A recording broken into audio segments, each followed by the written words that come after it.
The movie opens with a man named Jake Green finally getting out of prison after spending 7 years locked up. And as the guards walk him out, 4 important quotes flash across the screen, each of which will end up defining his story from this point on. One is Julius Caesar warning that your greatest enemy hides in the last place you'd ever think to look. Another is a basic chess rule saying the only way to get smarter is by playing someone smarter than you. Then there's a banker's rule that says the first thing in business is protecting your investment. Finally, Niccolo Machiavelli points out that war can't really be avoided, only postponed, and always to the advantage of your enemy. Before prison, Jake was a cocky gambler, but 7 years behind bars taught him one lesson that completely changed the way he sees things. In every game, in every con, there's always someone running the game and someone getting played. And the trick is knowing when you're the one being played so you can switch things around. With this new mindset, it doesn't take Jake long to get back on his feet. And before long, he becomes so successful that casinos barely even let him play anymore. So one night, he and his brothers Billy and Joe head to one of the biggest casinos around, aiming to get back the money they're owned by the owner, a power-hungry crime boss named Dorothy Masha. The moment Jake walks into Masha's casino with his brothers, he quickly reaches Masha's ears. And he immediately calls Jake up for a private game. His bodyguard Paul thinks this is a terrible idea because he knows Masha is a horrible player, who only wins because people are too scared to beat him. And unlike everyone else, Jake isn't afraid of him. But Masha ignores the warning. To get to the game, they have to go up 22 floors. But when Jake sees the elevator, he hesitates because all those years in solitary confinement left him badly claustrophobic. Joe, who also handles security for Jake, reminds him that the only other option is walking up 22 flights of stairs. So Jake reluctantly forces himself inside and spends the ride trying to hold it together, fighting off a panic attack until they finally reach the top. Before the game begins, Masha, clearly bothered by how successful Jake has become, tries getting into his head. He tells Jake he's been hearing rumors that he plans to start his own casino and warns him that no matter how much money he makes, he'll always just be an employee who needs someone above him. Then he asks what cut of Jake's business he'll be getting, but Jake ignores him and starts playing a chip toss game with another player instead, purposely losing to make Masha feel more confident. Then when he makes the same bet with Masha, he wins twice in a row and embarrasses him right in front of everyone. As Billy grabs the money while handling things as the accountant, Paul walks over and tries to bring Jake back to the game. Jake refuses, but before they leave, he tells Paul to pass Masha a message that he's not done with him yet. A mysterious man suddenly stops Jake and warns him that he's in danger before offering help and handing him a business card. This makes Jake decide to avoid the elevator and take the stairs instead, but he suddenly blacks out and falls down the steps, dropping the card which ironically reads, "Take the elevator."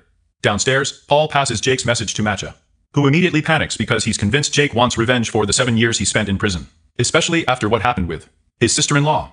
Masha orders Paul to hire the best hitman in the business to eliminate Jake. Meanwhile, Jake is rushed to the hospital, but the doctor can't figure out what caused him to pass out. She tells him to go home and rest while they wait for his blood test results. After Billy heads to his own place, Joe and the bodyguards take Jake home, only to be ambushed by Masha's hitman. Jake only survives because he notices another card from the mysterious man lying on the floor with the words, "Pick this up," written on it, and he bends over right as the attack starts. With Joe and the bodyguards taken down, Jake tries escaping in his car, but the driver is eliminated as well. Out of nowhere, the mysterious man shows up, instructs Jake to get in his car, and gets him to safety. Word gets back to Maka, and he can't believe it because Sorter never misses. Even Sorter is confused and checks his weapon, trying to figure out what went wrong. He starts thinking maybe someone warned Jake, but when Maka confronts him, Sorter just says he missed. Missed because he had a bad feeling about killing Jake. Meanwhile, the mysterious man Zach takes Jake to meet his equally mysterious partner Abby. And somehow the two already have Jake's medical file. According to them, the test results show that Jake has a rare blood disease that will kill him in just 3 days. They offer him a deal. They can save him from both Masha and the illness, but only if he agrees to 2 conditions that are completely non-negotiable. He has to give them all of his money and do whatever they ask without arguing, including answering any questions they have. Jake thinks the whole thing sounds like a scam, so Zach and Abby give him 3 hours to decide. Without saying a word, he leaves and goes straight back to his doctor. But when she gives him the exact same results, he starts thinking Zach and Abby must have somehow been involved. Wanting to be completely sure, he goes to a different doctor for another opinion, but the doctor tells him the exact same thing. But this time, Jake refuses to accept it and pulls a gun on the doctor, wanting to make sure nobody paid him to lie. After realizing the doctor really is innocent, Jake finally admits to himself that he's out of options. So he agrees to do whatever the 2 men tell him. He heads to the bank to withdraw his money, and while bringing the cash back to complete the deal, Jake reminds himself of something he learned in prison. Every rule can be bent, and every rule can be broken. At this point, he's desperate, and deep down, he's already decided to break every rule. After taking Jake's money, Zach tells him he works for them now and throws him a set of keys, saying he's their new driver. As they hit the road, Abby explains that they're loan sharks and play.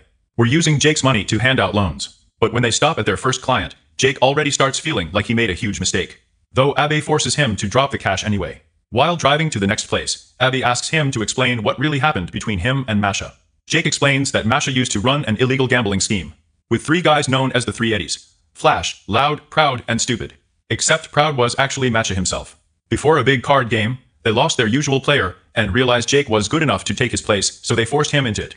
Jake wanted to say no, but they threatened Billy's family, and since Billy had just had a new baby, Jake had no choice but to go along with it to keep them safe. Everything went fine at first, and Jake won the game.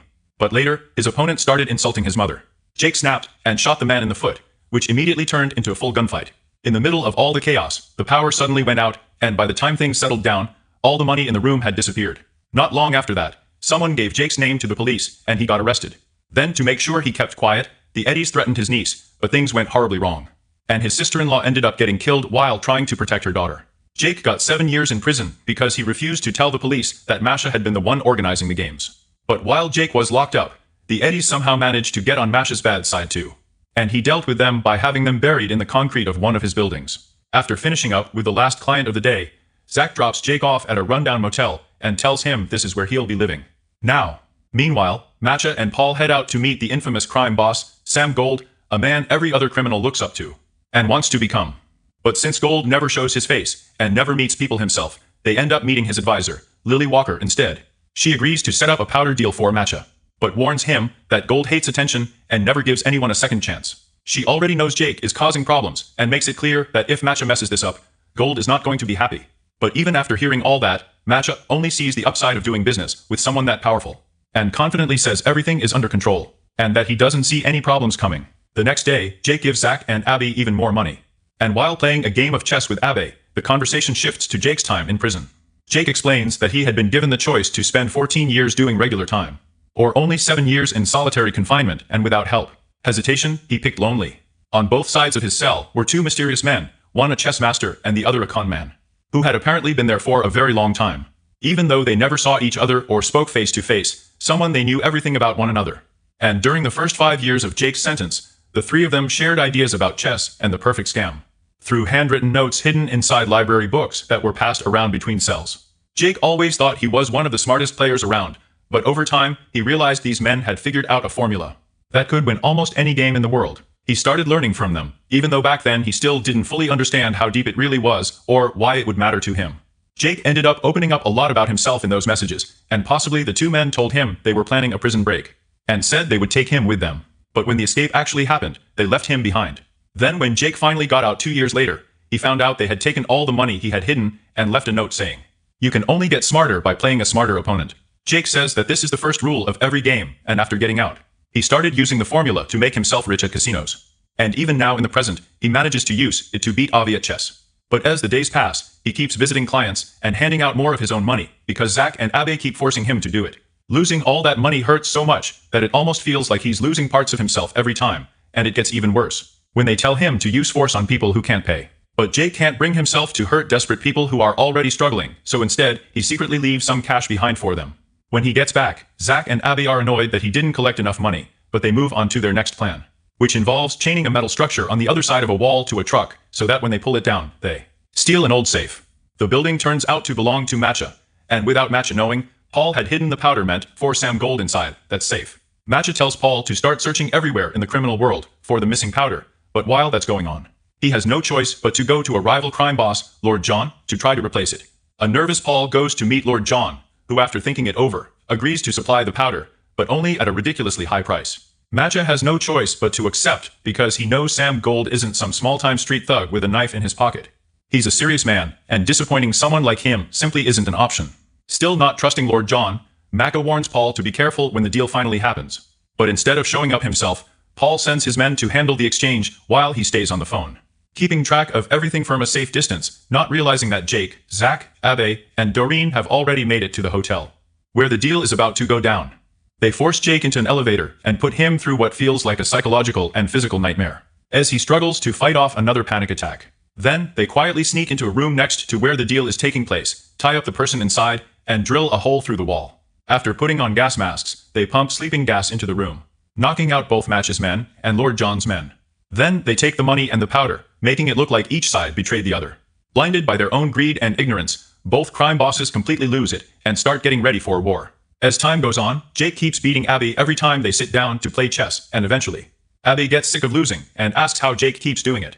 Jake explains that he wins by making Abby do all the work. He definitely gives away pieces and lets Abby think he earned them because every piece Abby takes makes him feel smarter, while making Jake look like he's making stupid moves. Jake says that's because every game and every con always has an opponent and a victim. And the more control the victim thinks he has, the less control he actually has. That's where the second rule comes in. The smarter the game gets, the smarter the opponent has to be. The trick is putting someone in a situation you already control and giving them little things they want. Because those small wins keep them distracted and stop them from seeing the bigger picture that they've actually been losing the whole time. And after explaining all of that, Jake occasionally beats Abby one more time. Sometime later, as the crew visits another client who hasn't paid back his debt, Jake gets a call from Billy, who says he's been asking around about Zach and Abby and found out they've crossed paths before, but Zach and Abby are so dangerous that even Sam Gold, a man known for brutally dealing with people who betray him, is too scared to go after them. So Billy begs Jake to get away from them while he still can. But Jake ignores the warning and walks back inside, only to find Zach and Abby shooting the clients. Abby then hands Jake a gun and tells him to shoot the last guy in the leg, but Jake refuses. Fighting against a voice in his head, he suddenly turns the gun on Abby and tries to shoot him as Abby walks closer, only to realize the gun is empty right before Abby knocks him out. Jake wakes up back at the motel later and gets a call from Abby, who occasionally tells him he survived his third day and should probably go get checked out at the hospital. Not long after that, Billy and his daughter stop by to see him, and Billy leaves Jake a gun just in case. Jake goes back to see the same doctor he threatened before, only for the man to apologize and explain that the diagnosis had been wrong, and that Jake is completely fine. Jake is so shocked and confused that his mind starts racing through everything that happened because of that mistake. And while trying to cross the street, he gets hit by a car, but it never actually happens. The whole thing was only in his head. And while he's standing there trying to process everything, Abby calls. Jake asks to know why he's still alive, but Abby simply tells him he'll have to wait and find out. Meanwhile, Paul keeps digging into the failed deal with Lord John. And possibly some small-time gangsters get information from one of Billy's bodyguards that Jake might be connected to the robbery. The second Mafia hears this, he tells Paul to take enough men to make sure Jake doesn't walk away alive. Jake eventually heads back to the motel, only to find Abby and Zach chilling in the hot tub waiting for him. They warn him that Match's men are already inside his room. One of the thugs spots him, and Jake runs away. They chase him through the streets, but Jake manages to lose them in an alley after one of the guys slips, accidentally shoots himself, and dies. When the others find the body, they assume Jake somehow killed him and stopped chasing him. Jake later tracks down Abby and Zach, and they admit they already know Jake never told them the full truth about what really happened with the Eddies. He lied when he said Matcha got rid of them, while he was still in prison. In reality, the Eddies were waiting to kill Jake the moment he got out because his actions had gotten them fired by Matcha, and they wanted revenge. But Jake used one of the simple rules of the ultimate formula. Nobody kills a man who can make them money. He offered them a deal. He would give them 3% monthly returns on any money they gave him. At first, 2 of the Eddies walked away, but the deal sounded too good, so one of them took it. Then, when the other 2 saw he was actually paying, they wanted back in. And this time, Jake raised the return to 4%. For 2 years, Jake kept the whole thing going without missing a single payment. But what they didn't know was he was just paying each Eddie with money from the others. With every successful deal, they trusted. Gave him more, gave him more money, and eventually they ran out of cash. That's when they borrowed from Matcha, who got curious about this mysterious guy making them so much money. But the Eddies refused to tell him who Jake was. Meanwhile, Jake had made so much money that he spent his time gambling, getting richer and richer, and even buying a chain of hotels. But when the time came to repay Masha's loan through the Eddies, Jake decided to go on vacation with Billy and his niece instead. That was when Masha killed the Eddies for not paying him back. But not before they finally gave up Jake's name as the man who had really been making them all that money. While Matcha is having dinner at an expensive restaurant, one of his men walks over and tells him a made-up story about Jake killing one of their guys and getting away. As Matcha tries to figure out how Jake could possibly overpower a 4-time bodybuilding champion, Sorter notices Lord John's girlfriend is disguised as a waitress. Without hesitation, Sorter shoots her, tells the nearest guard to check the body, then calmly walks through the kitchen and outside to go after her getaway driver. As the whole restaurant scatters in chaos, guards rush over and pin Matcha to the floor to protect him. Because nobody knows where the shot came from or if there are more shooters hiding nearby. But what none of them realize is that the waitress isn't dead yet. Trapped under the guards and unable to move, Matcha notices she's still holding a gun and aiming it straight at him.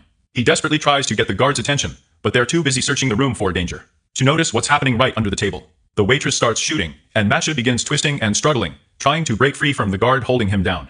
She manages to shoot one of his fingers off, but just before she can line up the final shot, Matcha grabs a backup gun, strapped to one of the guard's ankles, and finally takes her out. To everyone's shock, outside, Sorter catches up with the driver and eliminates him after the driver confirms that Lord John himself ordered the hit. A furious Matcha sends Sorter straight to Lord John's hideout to wipe everyone out. Sorter sneaks into the control room and takes out every guard inside before checking the security cameras and spotting Lord John sitting in the next room. He then drills a tiny hole in the wall separating them and slides his gun through the opening. Using only the CCTV feed to guide him, he fires, watches the screen to see where the bullet lands, adjusts his angle and fires again. Lord John eventually notices bullets tearing through his chair, but Sorter lines up the perfect shot and takes him out. While playing golf on a rooftop, Zach and Abby tell Jake that Sam Gold isn't real. Nobody has ever seen him because there was never anyone there to see in the first place. Sam Gold is just an idea, a symbol for greed and ego, and the only reason he has any power is because people give it to him by chasing money, status, and power. Everything suddenly starts making sense to Jake as he realizes he's been a pawn in his own game the entire time. His real enemy was inside his own head all along, which perfectly matches the ultimate rule of the scam. Your enemy hides in the last place you would ever think to look. Sam Gold is really all the worst parts of Jake. His fear, his ego, his dark thoughts, and all the inner demons controlling him. To win the game, he has to change the rules and stop letting his ego run his life. Zach and Avi were actually helping him break free from his ego. Suddenly, Jake understands why it felt like he was dying this whole time, while he was giving away his money. It was really his ego dying. Jake empties out his bank account and gives every last penny to charity before sneaking into Match's bedroom, while the crime boss is asleep. As he's standing there, the voice inside his head is screaming at him to pull the trigger and end Matcha. But instead, when Matcha wakes up, Jake completely drops his ego.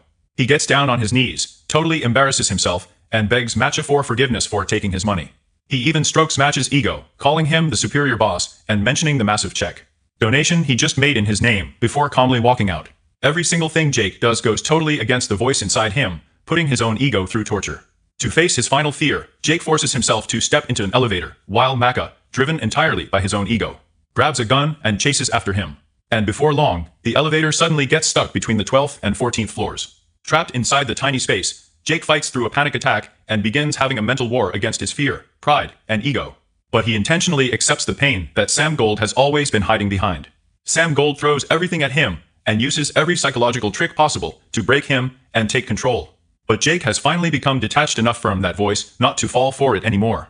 Holding on to the ultimate rule, embrace the pain, and you will win the game. Jake rejects every manipulation and finally strips himself free of Sam Gold. Stepping completely outside the game for the first time, everything suddenly becomes clear.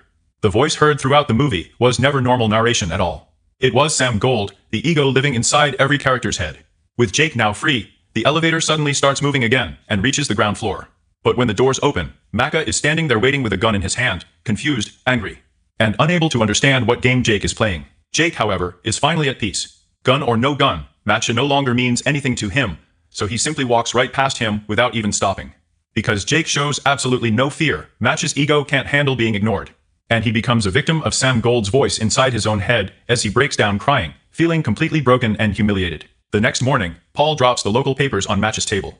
Right there on the front page is the huge charity donation Jake made in Match's name, making the whole town think Matcha is an amazing guy who cares about the community.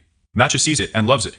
The voice inside his head pushes him to take the credit, and, more than happy to feed his own ego, he starts bragging to Paul about how Jake finally submitted to him. But Paul soon tells him they managed to question the surviving men from Lord John's crew.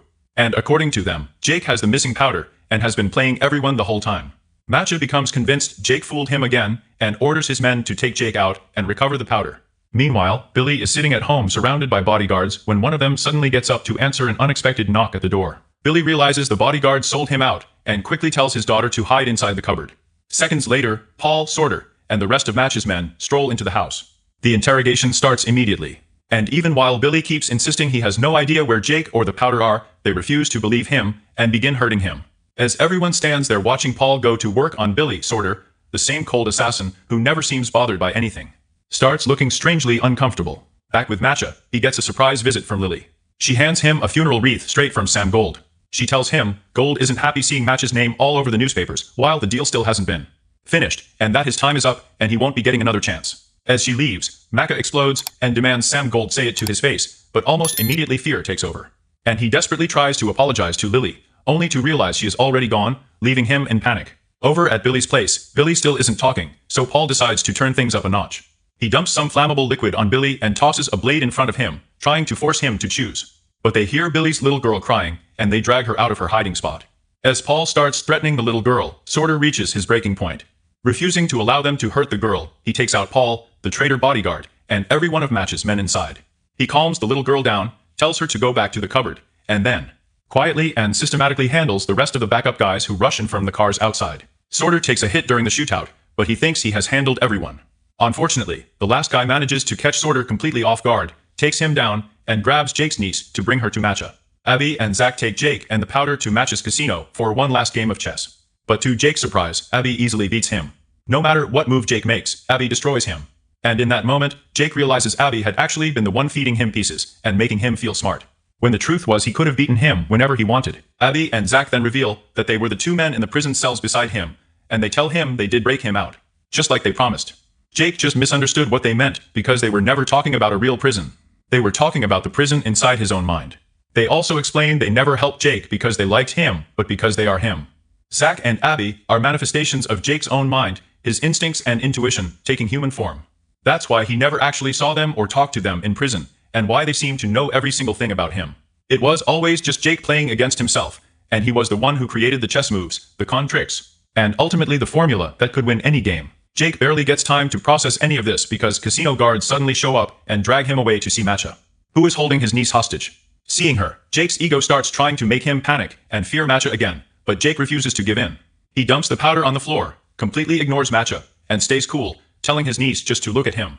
And somehow that ends up terrifying Matcha even more, because Jake still isn't showing the slightest bit of fear, even with a gun pointed at the child. Matcha's mind starts completely falling apart.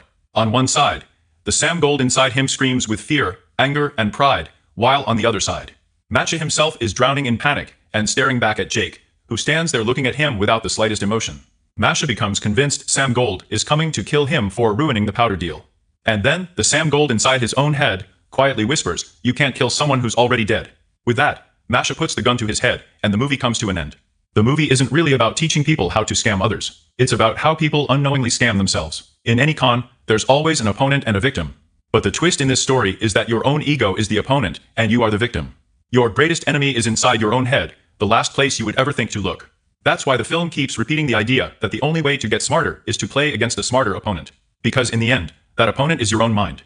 This is why Jake's 7 years in solitary confinement matter. To survive being alone for so long, his mind split itself into different parts so he could still function. Zach became instinct and street smarts, while Abby became logic and strategy. Together, they represent the healthy parts of Jake's mind, working to pull off the ultimate con against the toxic part of himself, which the movie turns into the mysterious crime boss known as Sam Gold. We see this conflict between ego and intuition throughout the story. After Jake leaves the casino, his instinct warns him something is wrong. But because beating Matcha has filled him with pride, he ignores it and chooses the stairs instead of the elevator, which leads to him collapsing. Later, when he finally listens to that same instinct and ducks to pick up the card, he saves his life during the assassination attempt. The ego works by convincing you its voice is your own, and it survives by feeding on pride and greed. That's why Jake is called Mr. Green, because his identity and self-worth are tied to money. Something he has so much of that Avi can practically smell. To break this, his mind tricks him into believing he has only 3 days left to live, forcing him to let go of his wealth and break his attachment to money. Even the way Jake claims he lost the cash he stashed before being locked up was a lie. Because he was the one who took the cash firm where he had stashed it and deliberately set himself up to lose it as part of a large plan to get revenge on the Eddies for the death of his brother's wife and to make even more money in the process. By feeding them huge profits, he slowly lured them into a situation where they became dependent on Matcha's money, knowing Matcha would eventually get rid of them the moment they stopped being useful. Guys like Flash, Loud, and Stupid were just pawns. And as Jake said, nobody kills a man who is making them money. Matcha turned on the Eddies when they started costing him money instead. Zach and Abby act like loan sharks because intuition and logic only show up when people have no other options left. They represent the parts of the mind people ignore until it's too late. Lily Walker represents the voice of gold, surrounded by 8 pawns to show how people are trapped in systems controlled by ego. The powder symbolizes addiction to status, power, and desire. Lily repeatedly says Mr. Gold doesn't give second chances because once the ego fails, awareness takes over. Ego can control fear and desire, but not intuition or logic, which is why Gold cannot touch Zach and Abby.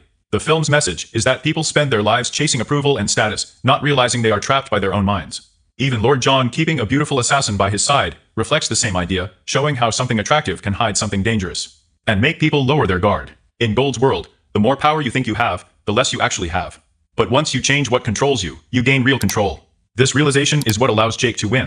He understands that kings and chess cannot directly kill each other. And Matcha also knows this, which is why he desperately needs Jake to fear him in order to feel powerful. Instead of fighting back, Jake chooses humiliation and forgiveness, breaking Matcha's control over him. To keep him away from his intuition, His ego made him develop a fear of elevators to avoid self-reflection. So, stepping into the elevator becomes his final confrontation with his own mind. By facing panic instead of running from it, he breaks free from ego completely, even losing the final chance. Chess game to Avi shows he no longer needs to prove he's smarter than everyone else. Matcha, on the other hand, spends the entire story protecting his ego. He refuses humiliation, loss, or weakness. So when Jake stands in front of him without fear, Matcha's identity collapses. Unable to face the voice in his own mind, he becomes trapped by it and pulls the trigger.